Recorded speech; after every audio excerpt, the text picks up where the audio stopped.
সাইয়েদনা ইব্রাহিম বললেন, ঘরের দরজার চৌকাঠ পাল্টে ফেলো। মনে আছে ঘটনা? তা ভুলে গেছেন বোধহয়। তালাক দিয়ে দিলেন বিবিকে।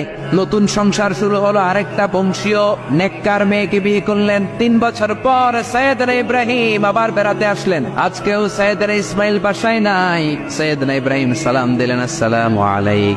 এবার জাদুমাখা কণ্ঠে, কুকিল কণ্ঠে, মোলায়েম কণ্ঠের একটা মেয়ে ঘরের ভেতর থেকে বলে, ওয়ালাইকুম আসসালাম।